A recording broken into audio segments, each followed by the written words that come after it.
Good morning, cadets. This is Miss Jessie coming back to you all to talk about our Eating for You badge. Last Friday, we did a Facebook Live and we covered steps 1 and 2. If you need to go back to that video, just go out to our Facebook page and scroll down. We've posted quite a few programs over the weekend and into the first part of this week. So it's there. Let us know if you have any questions. We talked a little bit, just to give you a recap, we talked a little bit about Choose My Plate resources and the importance of eating all 5 groups. We took a look at what your plate should look like for every meal, and we also talked about the food log that I challenged you all to do.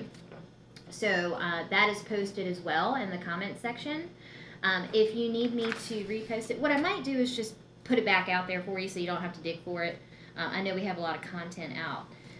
So that's what I'll do. I'll make a note to myself. So today we are going to be talking about step 3 for the Eating for You badge for cadets. And what step 3 includes is taking a look at how your diet affects stress levels. And so it's really interesting, and I think it's a good topic to cover right now with COVID-19 and being at home and out of school and so many different changes that we have been facing over the last few months. I think it's really, really important for us to take a look at how we can manage our stress and make each other feel better. So I think when we think of stress, and I don't know, you all maybe think about it, but I think people think of breathing techniques or yoga or like exercise when it comes to reducing stress. And that is absolutely important. You want to incorporate that, but diet is also overlooked. It's one that is so critical, and it needs to go hand in hand with the exercise piece. So just taking a look at some of the terminology when we talk about diet. So metabolism. I don't know if you all know what that is. You may be studying that at school. But metabolism is basically a chemical reaction that occurs in your body, which involves anabolism, which is a building up of substances and chemicals in your system from food. And then you have metabolism, which is the breakdown of, or excuse me, not metabolism, I'm sorry, catabolism, which is the breakdown of what has built up in your system. So it is very important to keep that balanced, and when we have a build up of chemicals, we have to, exert energy to burn that off, right? So that's where the exercise comes in hand. So just, think of that, maybe do some research if you need more information on metabolism. It is a rather complex biochemical reaction that occurs in the body, and there's a lot of great information out there. But in order to keep our bodies balanced, we have to incorporate a diet that involves foods that are not so high in sugar, that have simple carbs, which would be, not our french fries and not our potato chips. That would be more like sweet potatoes and things that you can easily break down. Let's see, what else? I'm trying to think as far as foods that we want to incorporate. We definitely want to continue to put the fruits and the vegetables into the diet. That will help ramp up your antioxidants and keep things flowing and help your gut function, as well as dark leafy greens.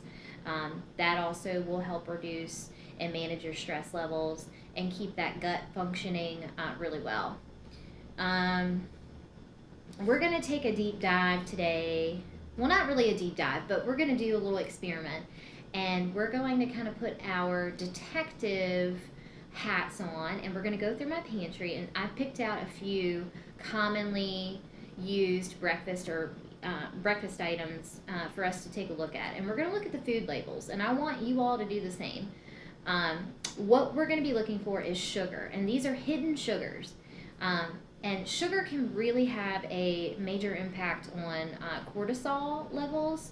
And cortisol is basically When your body is in stress or fight or flight, or it is, facing some sort of hardship, it will send a message to your brain to pump out what's called cortisol, which is a hormone.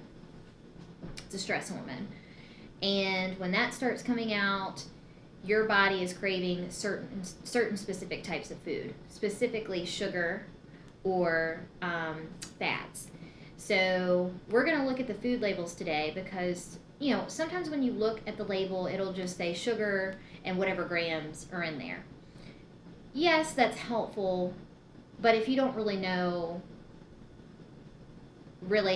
how to read the food labels, it's not going to be that helpful, right? You're just going to say, 2 grams, whatever, and I'm going to eat that anyway.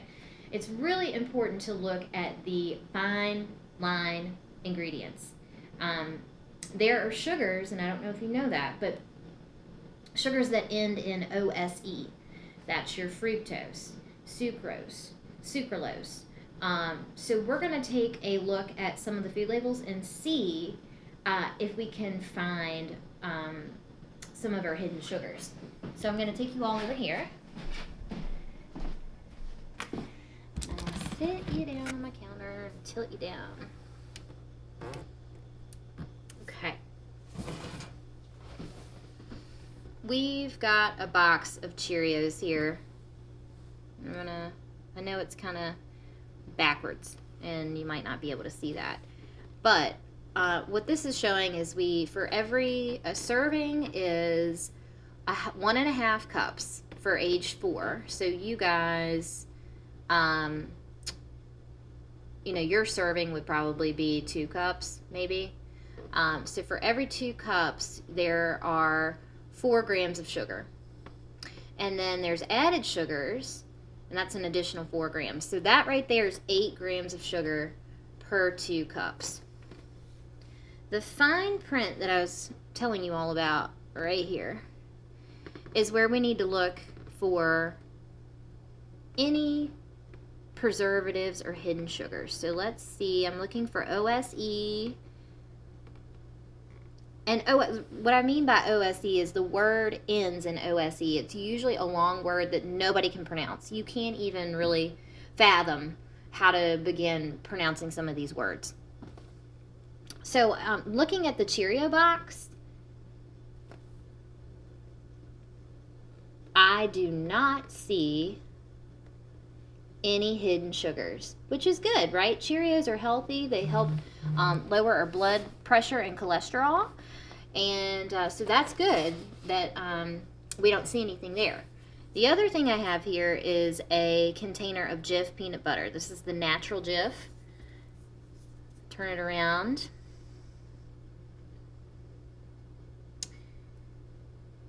We do not have any OSE words on this food label. Also a really good thing.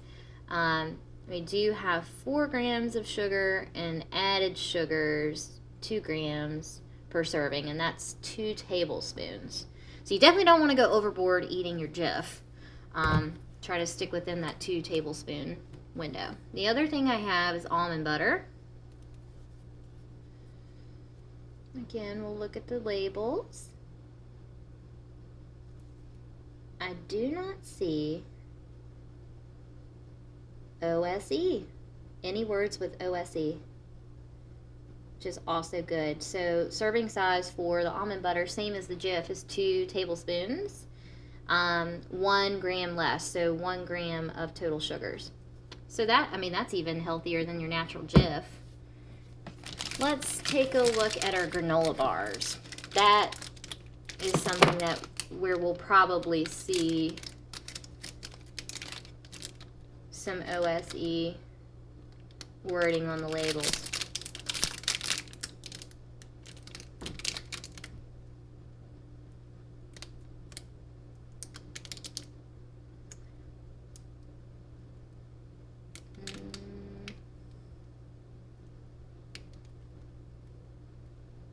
No. Interesting. Do not see any OSE on here, ladies. That's pretty cool. So this is a Quest bar. It's a protein bar, and it's a double chunk chocolate. So this will help keep you full throughout the day. So that's good to not see any added sugars in that. And this is just a different flavor of a Quest bar. It's a peanut butter flavored one. So let's see if there's anything on the label.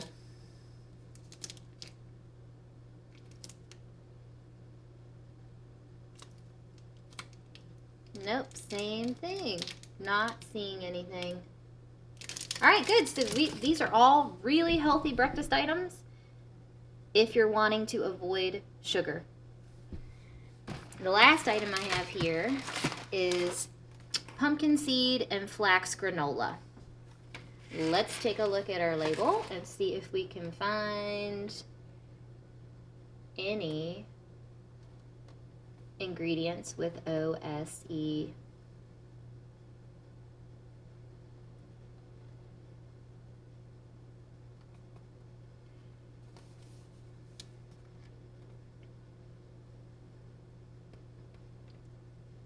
Fantastic. I'm not seeing any OSEs on here. It's great.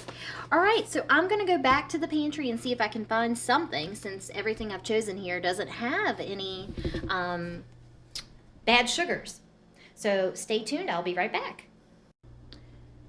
Okay, I'm back. So I went through the pantry and my refrigerator, and the good news is I don't really have a lot of items in my house that have a lot of added sugars, and that's intentional. So my husband and I try to be very cognizant when we are reading our food labels. But I was able to find a bottle of ketchup that does include some added sugars that are hidden.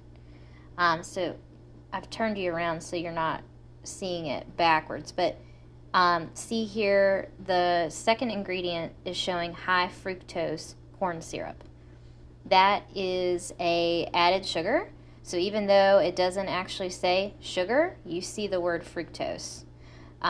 So you all go through your pantries, go through your refrigerators, and just kind of see how many items that you can find with this in here. And it's not that you should not eat these ever. It's just something to be aware of and know that you don't want to consume a whole lot of those foods.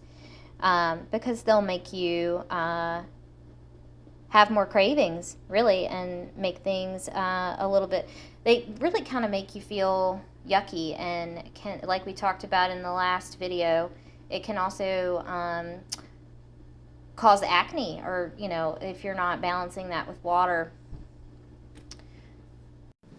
Okay, so we're turn back around now off of the ketchup, and we're just going to conclude our step 3 of the Eating for You badge.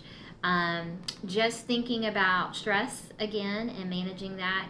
Try to avoid eating the sugary foods if you can, if you're feeling, you know, a certain way. Again, when your body is under stress, it will again communicate with your brain and to release that cortisol that we discussed. And that's basically a surge of sugar. So when that's happening, you definitely don't want to have a higher intake of sugar, right? Because that's going to create more feelings of high blood pressure, anxiety, stress, and it will cause you to eat more ultimately in the end. So I'm going to post a couple of resources for you, and let us know if you have any questions. See you soon for step 4. Thank you so much, and stay safe.